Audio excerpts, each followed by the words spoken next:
अस्सलाम वालेकुम, कैसे हैं आप सब। उम्मीद करती हूँ सब खैरियत से होंगे। तो आज जो वीडियो में टॉपिक हम डिस्कस करेंगे वो होगा पोस्ट स्ट्रक्चरलिज्म एंड डीकंस्ट्रक्शनिज्म या डीकंस्ट्रक्शन। तो इसको डिस्कस करने से पहले आपको मैं बता दूं कि एग्ज़ाम में जो इसके अबाउट जो क्वेश्चन आप पूछते हैं वो 3 तरह से आ सकता है। फ़र्स्ट ऑफ़ ऑल इसकी वो पूछ सकते हैं कंटिन्यूशन किसके साथ, स्ट्रक्चरलिज्म के साथ, बिकॉज स्ट्रक्चरलिज्म के बाद ये पोस्ट स्ट्रक्चरलिज्म इंट्रोड्यूस हुई थी। स्ट्रक्चरलिज्म आपको याद होगा 1950s में स्टार्ट हुई थी, तो ये 1960s के आसपास ही स्टार्ट हुई थी। तो इसलिए ये पूछते हैं कि ये कंटिन्यूशन है या डेवलपमेंट है स्ट्रक्चरलिज्म की, या फिर रेबेलियन अगेंस्ट स्ट्रक्चरलिज्म है। तो इन क्वेश्चंस के आपने आंसर्स देने हैं। तो इस या फिर आपसे पूछ सकते हैं कि जो डीकंस्ट्रक्शन है वो क्या है, ठीक है। तो ये क्वेश्चन होगा सबसे पहले। अब आप इसको देखेंगे, इंट्रोडक्शन बताना है आपने कि पोस्ट स्ट्रक्चरलिज्म का बेसिकली स्टांस क्या था। स्ट्रक्चरलिज्म का रिवाइज कर लें थोड़ा सा, तो उसमें वो बात करते हैं। एक तो वो सबसे पहले वो कहते हैं कि ये एक लार्जर स्ट्रक्चर्स के साथ डील करते हैं कि टेक्स्ट की अपनी कोई आइडेंटिटी को अगर हमने फाइंड आउट करना है, टेक्स्ट की आइडेंटिटी करनी है, तो हमें लार्जर स्ट्रक्चर्स पता होने चाहिए। फिर वहाँ पे हमने सशोर की थ्योरी पढ़ी थी जिसमें वो आर्बिट्रेरीनेस की बात करते हैं कि किसी भी चीज़ के फिक्स मीनिंग नहीं है, तो मीनिंग्स जो हैं वो चेंज होते रहते हैं और रिलेशनल होते हैं, बाइनरी ऑपोजिशंस होती हैं, लाइक वो इस तरह की बातें करते हैं। तो अब ये जो स्ट्रक्चरलिज्म पोस्ट स्ट्रक्चरलिज्म है, इसमें वो जब कोई थियोरेटिकल डिफरेंसेस की बात करेंगे तो वो कुछ मेन जो स्टांसेस थे आर्बिट्रेरीनेस वाले सशोर के, उन्हीं को यूज़ करते हुए एक किस्म की कंटिन्यूशन भी करेंगे, लेकिन वो कंटिन्यूशन क्या होगी, रेबेलियन होगी, ठीक है।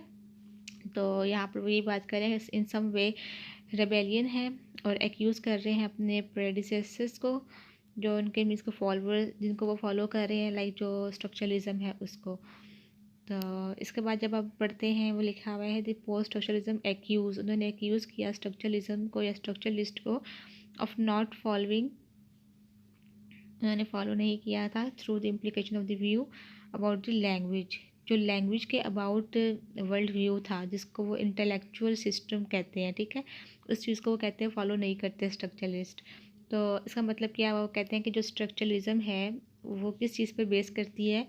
वो कहते हैं कि जो लैंग्वेज है वो ना तो सिर्फ, अब वो क्या कह रहे हैं कि स्ट्रक्चरलिज्म जो है वो इंटेलेक्चुअल सिस्टम को फॉलो नहीं कर रही, एक बात हो गई।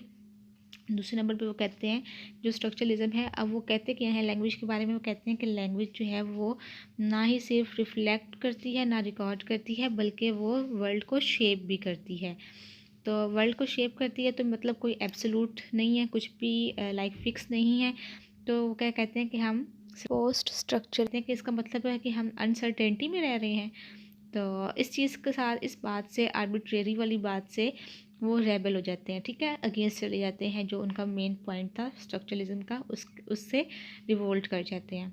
अब इस बात को यूज़ करते हुए यहाँ पे एक पॉइंट कहते हैं how we see is what we सी।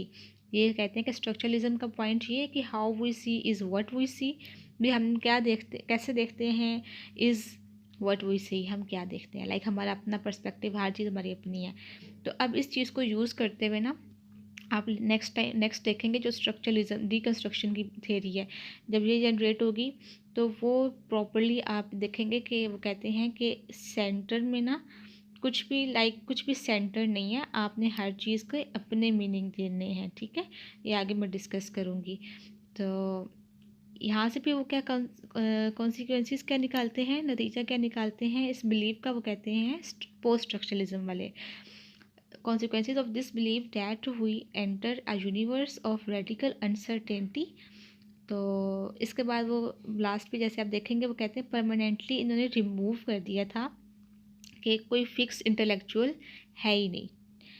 अब उनका जो पॉइंट था आर्बिट्रेरीनेस वाला स्ट्रक्चरलिज्म का, अगेन मैं कह रही हूँ, बता रही हूँ, जो स्ट्रक्चरलिज्म का आर्बिट्रेरी वाला पॉइंट था उसी को यूज़ करते हुए इन्होंने कहा कि इसका मतलब कि कोई फिक्स इंटेलेक्चुअल रेफरेंस ही नहीं है।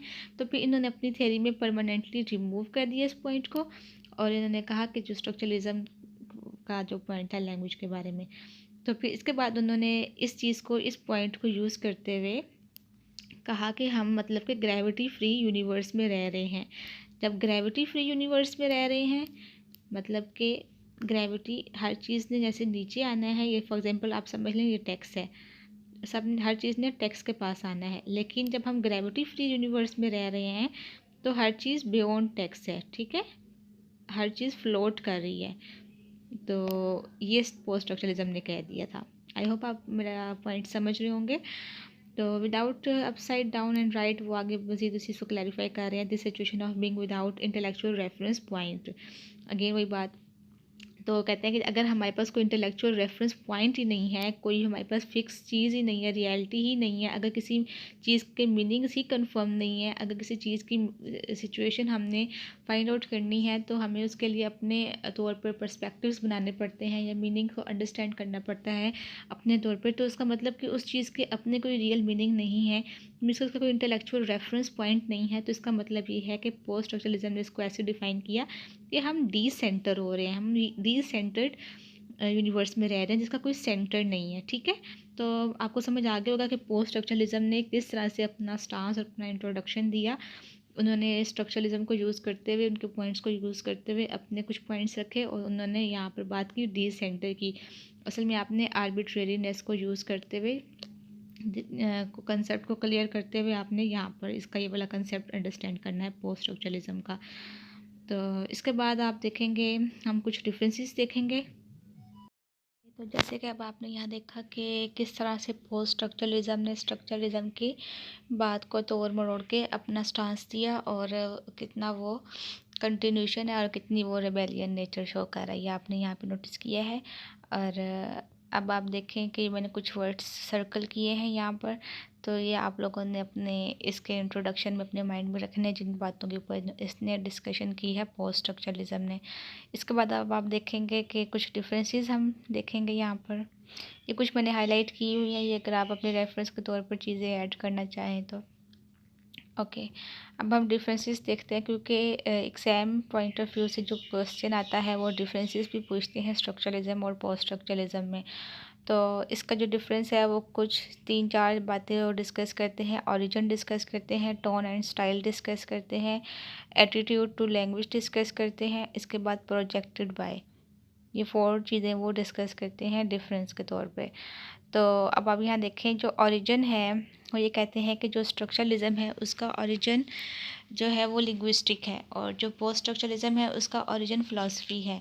तो सबसे पहले अब आप देखेंगे जो स्ट्रक्चरलिज्म का ओरिजिन है वो कहते हैं कि लिंग्विस्टिक से ड्राइव किया हुआ है, तो मीन्स इसके अंदर कुछ ऑब्जेक्टिव नॉलेज होता है, ऑब्जेक्टिव नॉलेज पे बेस करता है ये। तो वो जैसे आपको पता है लिंग्विस्टिक थोड़ा सा कॉन्फिडेंटली अपने जो थेरीज होती हैं उसको भी प्रेजेंट करता है और उसमें ऑब्जेक्टिव नॉलेज को शो किया जाता है। इसी तरह से साइंटिफिक लुक दी जाती है। फिर वो कह रहे हैं कि observe accurately, collect data systematically and make logical deduction, then we reach reliable conclusions about language and the world. तो इसी तरह से स्ट्रक्चरलिज्म भी अपने जो वर्क्स हैं वो इसी साइंटिफिक वे में, लिंग्विस्टिक वे में परफॉर्म करते हैं, बिकॉज जो इसका मेन जो फाउंडर अगर आप देखें सशोर, तो वो भी लिंग्विस्टिक से ही बिलोंग करते हैं। इसके बाद जो स्ट्रक्चरलिज्म है inherits the confidently scientific outlook and believe in method, system and reason. Like जब वो इंडिविजुअल टेक्स्ट से लार्जर स्ट्रक्चर में जाते हैं तो वो रीज़न और बैकग्राउंड को फाइंड आउट कर रहे हैं। तो ये कुछ रिलायबल ट्रूथ्स के ऊपर भी बेस करता है। तो इसके बाद अब आप देखेंगे पोस्ट स्ट्रक्चरलिज्म। पोस्ट स्ट्रक्चरलिज्म में अब आप देखेंगे ये फ़िलासफ़ी से इसकी जो इसके बैकग्राउंड है वो फ़िलासफ़ी है। अब आपको पता है कि फ़िलासफ़ी कैसी नेचर में कैसी होती है, इसको मदर ऑफ़ क्वेश्चंस भी कहते हैं जैसे।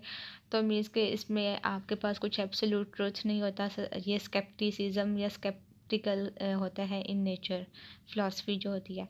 इसमें जो फ्रेडरिक नीच हैं उनकी जो रिमार्क है अबाउट दिस पोस्ट स्ट्रक्चरलिज्म, तो वो यही कहते हैं कि या जो फ़िलासफ़िकल नॉलेज होता है उसके बारे में कहते हैं there is no fact only interpretations. तो अब आप यहाँ से आइडिया करें कि जो फ़िलासफ़िकल स्टडीज़ होती हैं वो कैसे मीन्स के कोई एब्सोल्यूट ट्रुथ के ऊपर बेस नहीं कर रही होती हैं, वो मदर ऑफ़ क्वेश्चंस होती हैं। लाइक उनके अंदर उसका स्टाइल भी डिफरेंट होता है एज़ कम्पेयर टू जो लिंग्विस्टिक और साइंटिफिक होती हैं चीज़ें, ऑथेंटिक उसको हम नहीं कह सकते हैं फ़िलासफ़ी को। आगे इसके बाद जो सेकंड बात कर रहे हैं टोन एंड स्टाइल की, उसमें वो कहते हैं कि जो हमारी स्ट्रक्चरलिज्म होती है उसमें एब्स्ट्रैक्शंस होती हैं, जनरलाइजेशंस होती हैं, उसकी जो टोन है वो लाइक ऐसे होती है कि आप उसको उसके ऊपर लाइक एक रिलायबल ट्रुथ के तौर पर वो शो की जाती है। प्रेजेंटेशन जो उनकी होती है उसकी साइंटिफिक होती है। जब हम उसकी स्टाइल की बात करते हैं तो जो रोनाल्ड बार्थ का वर्क है introduction to structure analysis of narrative, तो ये इसमें जो बात जैसे स्टाइल से लिखा गया है चीज़ों को, तो वो एक्सपोजिशन भी है, कंप्लीट डायग्राम्स, नेचुरल स्टाइल जो है वो यूज़ किया गया है। तो इस तरह से आप देखते हैं वो साइंटिफिक लुक दे रहा है अपने आप में स्ट्रक्चरलिस्ट की थेरीज या वर्क्स जो है। बट जो पोस्ट स्ट्रक्चरलिज्म है उसका स्टाइल देखें तो आप वो इमोटिव होता है, लाइक उसमें इमोशंस जैसे इन्वॉल्व हुई होती हैं, सेल्फ कॉन्शियसली शोई होता है, फ्लेम्बोयंट होता है, लाइक आपको पता है फ्लेम्बोयंट कैसा होता है, कुछ अट्रैक्ट करने वाला या भड़कीला टाइप का जैसे होता है। और टाइटल्स वगैरह जो है उसमें आप देखेंगे पन्स होते हैं, अलूजन्स होते हैं। पन्स क्या होता है जब एक वर्ड्स के दो मीनिंग्स निकल रहे होते हैं। तो अब इसमें कुछ क्लैरिटी नहीं हमें मिल रही होती पोस्ट स्ट्रक्चरलिज्म में। तो अब आप देख कंपैरिजन करते जाएं तो पोस्ट स्ट्रक्चरलिज्म और स्ट्रक्चरलिज्म में आपको कौन सी बेस्ट लग रही है। और इसके बाद वर्ल्ड प्ले का भी यूज़ करते हैं ये अपने वर्क्स में। अब एटीट्यूड टू लैंग्वेज अगर आप देखेंगे तो जो स्ट्रक्चरलिस्ट होते हैं, स्ट्रक्चरलिस्ट अपने वर्क में कहते हैं कि accept that the world is constructed through language and is sense in the sense that we do not have access to reality other than through the linguistic medium. Like वो अपना medium जो है वो linguistics को रखते हैं और linguistics के थ्रू ही वो अपनी रियलिटी तक पहुंचने की कोशिश करते हैं। और जो है understand thing and give them name, like जो चीज़ों को अंडरस्टैंड और नेम जो देते हैं, लाइक आर्बिट्रेरीनेस की अगर बात करते भी हैं तो वो चीज़ों को नेम देते हैं। लाइक जो सीज़न एग्जांपल्स उन्होंने दी हुई हैं सीज़न की, ट्रेन की, बस की, चेन और चॉइस की, जो मैंने पहले बातें की थी पीछे, तो उस सब को अगर आप देखें तो वो लैंग्वेज को अपना लाइक मीडियम बनाते हैं। फिर उसके बाद वो कहते हैं बाय कंट्रास्ट जो पोस्ट स्ट्रक्चरलिज्म है उसका वो लैंग्वेज के बारे में कैसे हैं, वो मोर फंडामेंटल होते हैं, insisting about the consequences of the view that reality is itself textual. वो कहते हैं कि जो रियलिटी है वही टेक्स्ट होती है, वही टेक्सचुअल है, और रियलिटी तक पहुंचने के लिए वो क्या करते हैं, डीकंस्ट्रक्ट करते हैं मीनिंग इन थिंग्स जो हैं वो अपने आप में। वो कहते हैं कि हमें किसी मीडियम की ज़रूरत नहीं है, हमें अपने आप में मीनिंग्स जो है फाइंड आउट करने चाहिए। तो लैंग्वेज की तरफ जो इनका एटीट्यूड है वो भी डिफरेंट है। और जो पोस्ट स्ट्रक्चरलिज्म है वो डेवलप करती है word threatens to become terminal anxieties about the possibility of achieving any knowledge through language, like एक किस्म का anxiety point of view भी आप इसमें देखते हैं। और इसके बाद जो डबल डुअल मीनिंग्स होते हैं आप इसके यहाँ पे एग्जांपल्स देखेंगे तो एक चीज़ को समझने के लिए वो कहते हैं, यहाँ पे वो एग्जांपल देते हैं गेस्ट और हॉस्टेस की। वो कहते हैं इस तरह के मीनिंग्स को हमें अपने तौर पे लाइक समझना चाहिए, किसी भी चीज़ को किसी और रेफरेंस को माइंड में रख के नहीं, बल्कि टेक्स्ट को उसकी रियलिटी में समझना चाहिए, उसके सारे मीनिंग्स अंडरस्टैंड करके उसको समझना चाहिए। ओके, तो प्रोजेक्टेड बाय का मीन क्या है, यहाँ पर वो ये कहते हैं कि जो फंडामेंटल एम है हर मूवमेंट का, प्रोजेक्टेड बाय इधर उसका मतलब ये है राइटर के कहने का, जिसके जो राइटर हैं वो पीटर हैं। तो वो कहते हैं उसका मतलब ये है कहने का कि जो हर मूवमेंट है उसका कोई ना कोई फंडामेंटल एम होता है। तो जो स्ट्रक्चरलिज्म है उसका एम क्या है, वो कहते हैं कि structuralism firstly question our way of structuring and categorising reality. वो कहता है रियलिटी को स्ट्रक्चर करता है और कैटेगराइज करता है and prompt us to break free of habitual mode of perception and categorization, but it believes that it we can thereby attain a more reliable view of things। Means के वो कहते हैं चीज़ों को एक्चुअल समझना चाहिए फ्री हैबिचुअल मोड से हटकर, लाइक आपके जो फिक्स पॉइंट्स होते हैं उनसे हटकर अपनी परसेप्शन पे भी सोचना चाहिए, कैटेगराइज करना चाहिए, स्ट्रक्चर करना चाहिए, लाइक बियॉन्ड द टेक्स्ट जाना चाहिए। लेकिन जो पोस्ट स्ट्रक्चरलिज्म है उसकी तरह का भी नहीं जाना चाहिए, लाइक आप टेक्स्ट की अपनी रियलिटी को ही ख़त्म कर दें। डीकंस्ट्रक्शन में आपको इसको मज़ीद समझ आ जाएगी पोस्ट स्ट्रक्चरलिज्म का बेसिकली स्टांस क्या था। वो यही कहते थे कि टेक्स्ट जो डेथ ऑफ ऑथर की बात करते हैं ना, डेरिडा बार्थ, तो वो यही बात करते हैं कि किस तरह से एक टेक्स्ट में से टेक्स्ट की अपनी रियलिटी या ऑथर की अपनी रियलिटी ख़त्म हो जाती है और रोल ऑफ रीडर जो है ना वो शुरू हो जाता है। बार्थ बात करते हैं, रोनाल्ड बार्थ, वो कहते हैं डेथ ऑफ ऑथर हो जाती है। तो उसमें जो एज़ कम्पेयर टू स्ट्रक्चरलिज्म है वो ये कहते हैं कि हमें चीज़ों को स्ट्रक्चर करना चाहिए, कैटेगराइज करना चाहिए रियलिटी को, बट हमें फ्री स्ट्रक्चर देना चाहिए चीज़ों को अंडरस्टैंड करने के लिए प्रॉपर्ली, लाइक लार्जर स्ट्रक्चर्स होने चाहिए। बट जो पोस्ट स्ट्रक्चरलिज्म है वो ये कहता है कि उनका मेन यही था कि हमें लाइक चीज़ों को कंस्ट्रक्ट करना चाहिए और डिज़ोल्व करना चाहिए, लाइक उसको हमें इंडिपेंडेंट एंटिटी समझना चाहिए टेक्स्ट को, और हमें उसको रियल मीनिंग समझने के लिए उसको पहले डिटैच करना चाहिए। ठीक है, तो इनका मेन स्टांस ये था, डिसेंटर करना चाहिए टेक्स्ट को। अब आपको मैंने इसके बारे में ये बताया है कि जो पोस्ट स्ट्रक्चरलिज्म है उनका बेसिक स्टांस क्या था। तो उसके बाद तो यहाँ पर जो पोस्ट स्ट्रक्चरलिज्म है उसके बेसिक स्टांस समझने के बाद वो टेक्स्ट की बात करते हैं कि टेक्स्ट को बेसिकली वो कैसे अंडरस्टैंड करते हैं, उसको डिटैच करके उसको डीकंस्ट्रक्ट करके समझना है हमने। उसका प्रॉपर हम तरीका आगे डिफरेंट जो इसके थेरिस्ट हैं उनके अकॉर्डिंग देखेंगे कि उनका क्या मतलब है डीकंस्ट्रक्शन के अबाउट। और यहाँ तक आपको समझ आ गई होगी जो मेन डिफरेंसेस आपने बताने हैं। और इसके बाद अब हम देखते हैं post structuralism life on the centred planet. तो इसमें जो फ्रांस के हमारे हैं कुछ थेरिस्ट उनको देखेंगे, लाइक रोनाल्ड बार्थ है, यॉर्क डेरिडा। इसकी करेक्ट प्रोनाउंसिएशन यॉर्क है, यॉर्क, बिकॉज़ ये फ्रेंच हैं तो इनकी जो प्रोनाउंसिएशन है कुछ डिफरेंट होती है। यॉर्क डेरिडा, इसका डिफरेंस देखेंगे और इनके कुछ वर्क्स यहाँ पे मेंशन किए हुए, ये आपने इंट्रोडक्शन के तौर पे यहाँ से नेम्स देख लेने हैं। इसके बाद जो हमारे हैं थेरिस्ट वो कहते हैं डेथ ऑफ ऑथर। इस मेन स्टांस का मतलब क्या है, रिकंस्ट्रक्शन और पोस्ट स्ट्रक्चरलिज्म में आपने इसको हाईलाइट करना है। डेथ ऑफ ऑथर क्या होती है, जब कोई टेक्स्ट लिखा किसी राइटर ने तो उसने इस टेक्स्ट के ऊपर इन्फ्लुएंसेस थे उस राइटर के। ठीक है, उस राइटर ने अपने एक्सपीरियंसेस, अपने थॉट्स, अपने वर्ल्ड व्यूज़, अपनी जो भी उसकी परसेप्शंस, कॉन्शियस अनकॉन्शियस चीज़ें थी, उसने उस टेक्स्ट के ऊपर उसका इन्फ्लुएंस है। अब डेथ ऑफ ऑथर का मतलब ये है कि अब उस ऑथर का इन्फ्लुएंस इस टेक्स्ट पे ख़त्म हो चुका है। तो अब जब एक रीडर पढ़ेगा इस टेक्स्ट को तो अब उसके जो अपने एक्सपीरियंसेस हैं, अपने जो उसके सराउंडिंग्स हैं और जो उसके अपने उस टेक्स्ट की वर्डिंग को पढ़ के जो उसके बारे उसकी परसेप्शन बनेगी, कॉन्शियस अनकॉन्शियस, तो वो उसके उस टेक्स्ट के रियल मीनिंग होंगे। तो मीन्स के उनका मतलब ये था ना कि वर्ल्ड के कोई अपने मीनिंग नहीं है, तो जो मीनिंग देने हैं वो हमने ही देने हैं। जो यूनिवर्स है उसका कोई सेंटर नहीं है, डी सेंटर यूनिवर्स में है हम लोग, टेक्स्ट की अपनी कोई आइडेंटिटी नहीं है, तो उसको आइडेंटिटी किसने देनी है, रीडर्स ने देनी है। तो इनके ऊपर क्रिटिसिज्म भी आप यहाँ पर अगर सोचें तो दे सकते हैं, क्योंकि जो रीडर्स हैं हर एक का इतना क्वालिफाइड रीडर नहीं होता कि टेक्स्ट को प्रॉपरली अंडरस्टैंड कर पाए।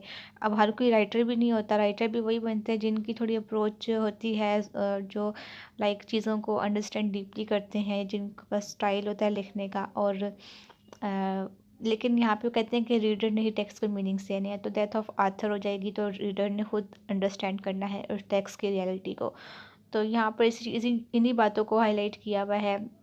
और ये जो पॉइंट है डेथ ऑफ आथर, ये इनका कहते हैं hinge round the Barthes turn the structuralism to post structuralism. इनका जो वर्क था बार्थ का इनका शिफ्ट था from structuralism to post structuralism. Barthes जो है हमने स्ट्रक्चरलिज्म में भी डिस्कस किए थे थियरिस्ट, एज अ थियरिस्ट। तो इसके बाद वो कहते हैं इन्होंने क्या किया, जब स्ट्रक्चरलिज्म में थे तो इन्होंने independence of literary text and immunity of possibility of being unified और लिमिटेड बाय एनी नोशन और that what the author might have intended and created into the world work. Like अब वो ना स्ट्रक्चरलिज्म से पोस्ट स्ट्रक्चरलिज्म में आ रहे हैं, तो वो टेक्स्ट को पहले ऑथर को सेंटर कर रहे थे, लेकिन अब उन्होंने इस ऑथर को ही ख़त्म कर दिया अपने वर्क में से। तो यहाँ पे आपने बस इनका इंट्रोडक्शन देखना है। इसके बाद आपने इनकी देखनी है बार्ट जो है, says in the essay the corollary death of author is birth of the reader. वही बातें आ गई आगे। डिफरेंस बिटवीन 19, ये इनका ऐसे आपने मेंशन कर देना है। इनका जो ऐसे 1966 में था और 1973 में था, उनका डिफरेंस कैसे, अटेंशन कैसे शिफ्ट किया उन्होंने from text seen as something produced by the author to the text seen as something produced by the reader. ये मोस्ट इम्पॉर्टेंट रेफरेंस, आप इसको हाईलाइट कर सकते हैं। तो ये वाला जो इनका पॉइंट है ये आपने लास्ट में हाईलाइट करना है। उन्होंने अपनी अटेंशन को कैसे आर्थर से कहाँ पे शिफ्ट किया, रीडर पे शिफ्ट कर दिया। ओके, तो इसके बाद ये बारबरा जॉनसन, ये फीमेल हैं। तो इन्होंने रिकन्स्ट्रक्शन को कैसे बताया। वो कहती हैं कि ये कोई प्लेजर सीकिंग के लिए नहीं होता, हाइड्रोनिस्टिक अबंडमेंट नहीं है ये। तो उसके बाद वो क्या कहती हैं कि टेक्स्ट को जो है वो डिसमेंटल करना होता है, लाइक टेक अपार्ट करना होता है उसको रियल अंडरस्टैंड करने के लिए। हर एक ने अपने अल्फाज में कुछ ना कुछ बात की है। यॉर्क डेरिडा इसके बारे में कुछ कहते हैं, वो कहते हैं स्ट्रक्चर, साइन, प्ले, डिस्कोर्स, इनका कोई वर्क है, लेक्चर है बेसिकली इनका। तो इन्होंने यहाँ पर इसके बारे में कुछ बातें की हैं। लाइक आप यहाँ पर सिर्फ इन थेरिस्ट के पॉइंट्स देखेंगे कि उन्होंने इन रिकन्स्ट्रक्शन को कैसे डिफ़ाइन किया हुआ है। तो ये कुछ मैंने हाईलाइट किए हुए हैं, बाकी मैं आपको जो है पढ़ के बताती हूँ जो मैंने इनको सेपरेट लिखा हुआ था। क्योंकि रिकन्स्ट्रक्शन अगर सेपरेट भी आती है तो आपने उसको पोस्ट स्ट्रक्चरलिज्म के स्टांस से बताना है, फिर उसका डिफरेंस ऐड करेंगे डिटेल क्वेश्चन में। तो उसके बाद आपके पास जो मेन इसका फोकस होगा वो यही होगा कि आपने जो इसके थेरिस्ट हैं उनके पॉइंट्स बता देने हैं। कुछ अगर आपके माइंड में एग्जाम्पल बनती है तो आपने वो एग्जाम्पल वहाँ पे कोट करके उससे डिटैच करके उसके अपने मीनिंग के तौर पे, उसका रियल मीनिंग के तौर पे आप बता सकते हैं। एग्जाम्पल से एक अच्छा इम्पैक्ट पड़ता है।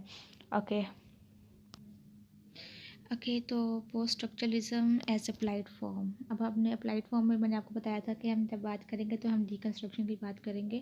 तो इसमें post structuralism often claims that it is more attitude of mind than a practical method of criticism. Okay, तो यहाँ पे आप देखेंगे कि डिकन्स्ट्रक्शन की बात कर रहे हैं और आप यहाँ से इसको रीडिंग देंगे तो कहते हैं reading the text against itself. इसका मतलब वही है कि आपने जब टेक्स्ट को पढ़ना है तो आपने उसके अगेंस्ट टेक्स्ट को पढ़ना है, लाइक आपने टेक्स्ट को डिटैच कर देना है। अब इसका मतलब क्या होता है, जैसे कि मैंने बताया कि एक टेक्स्ट लिखा हुआ है, उसको उसके आपने राइटर को भी भूल जाना है, उसके आपने कॉन्टेक्स्ट को भी भूल जाना है। आपने एक टेक्स्ट की जो अपनी आइडेंटिटी है उसको आपने ख़त्म कर देना है। अब आपने टेक्स्ट को देना क्या है, आपने टेक्स्ट को रीडर्स के मीनिंग्स देने हैं, रीडर के जो एक्सपीरियंसेस हैं आपने इसको वो देने हैं। रीडर जो इस टेक्स्ट को अपने तौर पे अंडरस्टैंड करेगा, आपने उसके थ्रू टेक्स्ट को अंडरस्टैंड करना है। ओके, तो ये होता है कि against reading the text against itself with the purpose of knowing the text as it cannot know itself। Text को अपने कोई मतलब नहीं पता, आपने उसको मतलब देने हैं। इधर एग्जाम्पल इन्होंने रेफरेंस कोट किया है टेरी एगल्टन का। तो ये कहते हैं कि जो टेक्स्ट है उसको आप कैसे डिफाइन करेंगे, और all the reconstructive readings uncover करती है the unconscious rather than the conscious dimensions. वो कहते हैं, जैसे आपने वो पढ़ा होगा आइसबर्ग वाली थ्योरी, ये तो कहते हैं कि जब कोई राइटिंग लिखी जाती है तो उसमें जितना हमें विजिबल होता है उससे ज़्यादा उस पानी के या उसके नीचे होता है, लाइक अनकॉन्शियस एक्सपीरियंसेस और हमारे जो सब कॉन्शियस लेवल की चीज़ें होती हैं, ठीक है। और ये सिर्फ हमारा कॉन्शियस इतना सा होता है, बाकी जो 2 लेवल्स हैं वो हमारे यहाँ नीचे आते हैं। तो यही बात कर रहे हैं यहाँ पर। वो कहते हैं कि जब आपने टेक्स्ट को पढ़ना होता है, उसको डिकन्स्ट्रक्ट करने का मतलब ये होता है कि आपने उसको अनकवर करना है unconscious rather than conscious dimensions of the text. all the things which it's our textuality glosses our the fail of to recognize.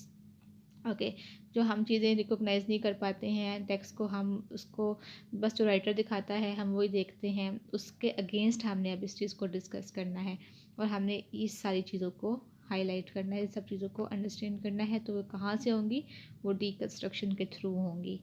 I hope you are getting my point and आपको ये deconstruction की theory अब अच्छे से clear हो रही होगी। और ये जो मैंने यहाँ लिखा हुआ है ये बुक के रेफरेंस में से ही है, वहाँ बुक पे थोड़ी सी मुश्किल हो सकती है अंडरस्टैंड करने में इस चीज़ को, बिकॉज उसमें एग्जांपल्स तो दी हुई हैं, इस तरह से कोट भी किया हुआ है, लेकिन वो थोड़ा मुश्किल हो जाता है। ओके इसके बाद वो बात करते हैं, जैसे कि वो यहाँ पर कह रहे हैं कि repressed unconscious within the language might be sensed। तो जो अनकॉन्शियस है वो भी चीज़ें जो हैं वो सेंस कर सकती हैं। इसके बाद इन्होंने एग्जांपल दी हुई है जैसे होस्ट की, comes from the Latin word hostess. अच्छा अब आपको पता है कि बाइनरी ऑपोजिशन जब आपने पढ़े तो उन्होंने कहा अगर आपके पास गेस्ट है, अगर आपने गेस्ट के मीनिंग अंडरस्टैंड करने हैं तो आपको होस्ट के मीनिंग्स भी पता होने चाहिए। लाइक इन दोनों का आपस में कम्बिनेशन है, आपके अगर आप एज अ गेस्ट हैं तो आपका कोई ना कोई होस्ट भी होगा, अगर आप होस्ट हैं तो कोई ना कोई आपका गेस्ट भी होगा। तो बाइनरी ये पेयर्स होते हैं। अच्छा वो कहते हैं जब आपके पास इस तरह के मीनिंग्स होते हैं तो आपने अब होस्ट उसमें से उसने एक वर्ड ले लिया होस्ट, वो कहता है अब आप इस होस्ट के असल मीनिंग आप अंडरस्टैंड करें तो host come from the Latin word जिसका जो कि होस्टिस है, और उसके मीनिंग आते हैं एनिमी। और डबल एस्पेक्ट ऑफ गेस्ट हो गए लाइक एज वेलकम और अनवेलकम, जब आप इसका सिंबॉलिक वे में जाएंगे तो वो वेलकम और अनवेलकम दो हो गए। आपको गेस्ट हमेशा अनवेलकम ही मिलता है, गेस्ट आपको कभी भी लाइक वेलकम वे में नहीं होता अगर आप उसको देखें तो इस तरह की जो चीज़ें हैं उनको डिस्कस करते हुए कहते हैं so this notion of hostility then is like the repressed unconscious of the word and the process of deconstruction is revealing the unconscious of that। जब आप कोई गेस्ट का मीनिंग पढ़ें या गेस्ट वर्ड पढ़ें या वेलकम वाली हॉस्टिलिटी को पढ़ें तो आप उसके ये दोनों मीनिंग्स देखें, वेलकम वाले भी और अनवेलकम वाले भी, ताकि आपको रिप्रेस्ड और अनकॉन्शियस दोनों चीज़ों की समझ में आए कि आप सर्व करना चाह रहे हैं या नहीं करना चाह रहे हैं। लाइक आपके पास भी जब कोई ऐसे गेस्ट आ जाते हैं जिनको आप सर्व नहीं करना चाहते हैं तो आप उनको उनके लिए वेलकम्ड है या अनवेलकम्ड है, ठीक है। तो ये चीज़ें आपको इस थ्योरी के थ्रू अंडरस्टैंड करनी पड़ती हैं। ओके इसके बाद वो एक और रेफरेंस कोट कर रहे हैं जिसमें वो बात करते हैं another well example Barbara Johnson, ये फीमेल हैं। जब आप थेरिस्ट के बारे में पढ़ें तो आप लाजमी उनको एक दफ़ा सर्च कर लिया करें गूगल पे, ताकि आपको अंडरस्टैंड हो जाए कि वो फीमेल है या मेल है। बिकॉज अक्सर एग्जाम में जब आप शॉर्ट क्वेश्चन लिख रहे होते हैं तो आप उसकी जगह पे ही लिख देते हैं, अगर वो ही शी हो तो आपके मार्क्स कटिंग हो सकते हैं। तो इसके बाद वो क्रिटिकल डिफरेंस की बात करती हैं, वो कहती हैं deconstruction is not synonymous with destruction. जब आप डिकंस्ट्रक्शन की बात करते हैं तो ऐसा लगता है कि आप डिस्ट्रक्शन की बात कर रहे हैं। वो कहती है ये डिस्ट्रक्शन नहीं होता, बट क्या है, अनडू का प्रोसेस है। टू अनडू एक टेक्स्ट है, आपने उसको अनडू कर देना है, लाइक आपने उसकी रियलिटी को ख़त्म करके दोबारा से उसको अपने मीनिंग्स देना है। आप यहाँ से पढ़ लीजिएगा। इसके बाद डेरिडा ने अपनी एग्जांपल दी है डिकंस्ट्रक्शन के बारे में। वो कहते हैं must always aim to certain relationship unperceived by the writer. वो कहते हैं वो चीज़ें जो राइटर ने भी परसीव नहीं की हैं आपने उनको देखना है, आपका एम उन चीज़ों को हाईलाइट करना होता है between the commands what he does not command of the pattern of language that he uses attempt to make more accessible to sight। Like जो उसने पैटर्न यूज़ करते हुए उसकी कमांड किया है या कमांड नहीं किया, उन चीज़ों को आपने देखना है। इनकी डेफिनेशन है ये आप लोगों ने अच्छे से कर लेनी है, आपने ऐसे ही डिकंस्ट्रक्शन को डिफ़ाइन करना है। इसके बाद ये कड़न की है, वो कहते हैं अपने इस वर्क में लिखते हैं कि जी जो जब आप डिकंस्ट्रक्शन का प्रोसेस करते हैं तो आप क्या करते हैं, आप देखते हैं कि text can be as saying something quite different from what it appears to be saying. Like ये तो आपको पता ही है कि जो आप देखते हैं सिंबॉलिक चीज़ें देखते हैं टेक्स्ट में बिट्रे इटसेल्फ, टेक्स्ट अपने आप में भी बिट्रे कर सकता है, तो आपने उसको असल मीनिंग समझने होते हैं। आपने उसमें डिकंस्ट्रक्शन में आप बेसिकली ये करते हैं इनके according. So the deconstruction is the practice what has been called the textual harassment. तो ये आपने टर्म मेंशन कर देनी है एज अ पोजिशनल रीडिंग। जो आपने टेक्स्ट को उसके अगेंस्ट पढ़ना है तो टेक्सचुअल हरासमेंट कह रहे हैं उसको। Reading with the aim of the unmasking internal contradictions और the inconsistencies of in the text. और कोई इतनी बड़ी मुश्किल बात नहीं लिखी हुई, आपको समझ में आ जाएगी।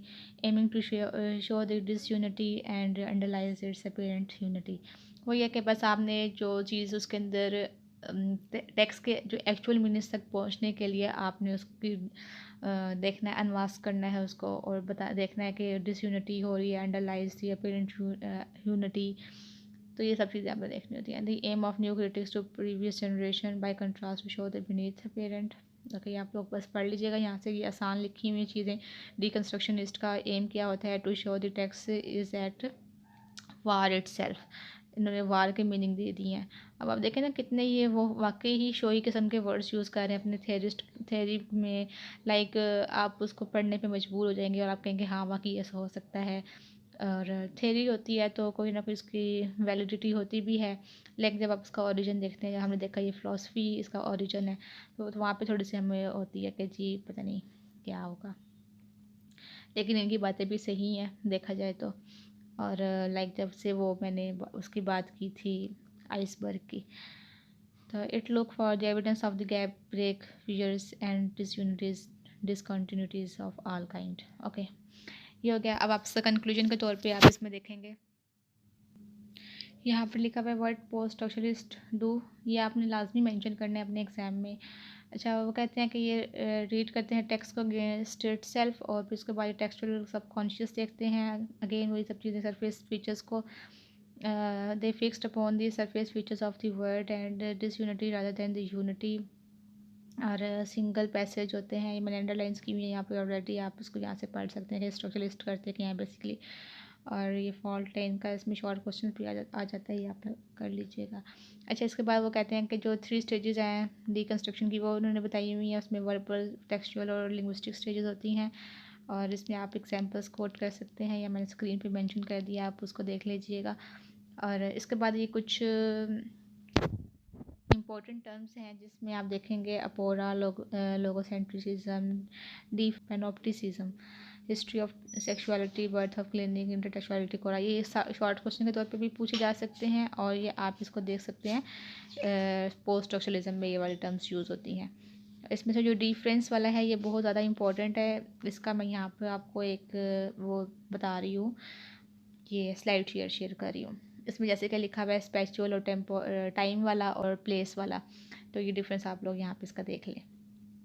ओके जी, तो इसी के साथ आज की वीडियो ख़त्म करते हैं। उम्मीद करती हूँ आपको टॉपिक अच्छे से समझ में आ चुका होगा। कोई कन्फ्यूजन है तो आप मुझसे डिस्कस कर सकते हैं। और ये कुछ नोट्स जो हैं मैंने बुक में से ही प्रिपेयर किए हुए हैं, और बुक में से इसलिए समझाने की कोशिश करती हूँ कि वो थोड़ा ऑथेंटिक लगता है, और जो बच्चे बुक यूज़ कर रहे हैं उनको लगता है कि बुक में बहुत मुश्किल चीज़ें लिखी होती हैं, लेकिन बुक में भी आसान चीज़ें लिखी होती हैं, बस थोड़ी सी वो कंफ्यूज कर रही होती हैं, बिकॉज उनकी अलाइनमेंट ऐसे नहीं होती जैसे कि हम एक लॉन्ग क्वेश्चन में करते हैं खुद। तो मैंने इसीलिए जब मैं अपनी तैयारी करती हूँ पेपर्स की, तो मैं उसमें से नोट्स बना लेती हूँ, इस तरह से थोड़ा आसान हो जाता है तैयारी करना। और आपके पास होता है कि आपने एग्ज़ाम में कितना लिखना है। जब आप बुक से सारा याद करके जाते हैं तो आपको समझ नहीं आती है कि उसमें से क्या चीज़ एग्ज़ाम में लिखें और क्या ना लिखें। जब इस तरह से हमारे पास नोट्स होते हैं तो हम उसमें से चीज़ें अंडरस्टैंड कर सकते हैं कि अब हमने क्या लिखना और क्या नहीं। तो उम्मीद करती हूँ टॉपिक अच्छा लगा होगा। अच्छा लगा है तो लाइक कर दें, सब्सक्राइब कर दिया करें चैनल को, और वीडियो को अपने फ्रेंड्स के साथ शेयर किया करें। और मिलते हैं किसी और टॉपिक के साथ किसी और वीडियो में, तब तक के लिए अल्लाह हाफ़िज़। अपनी दुआ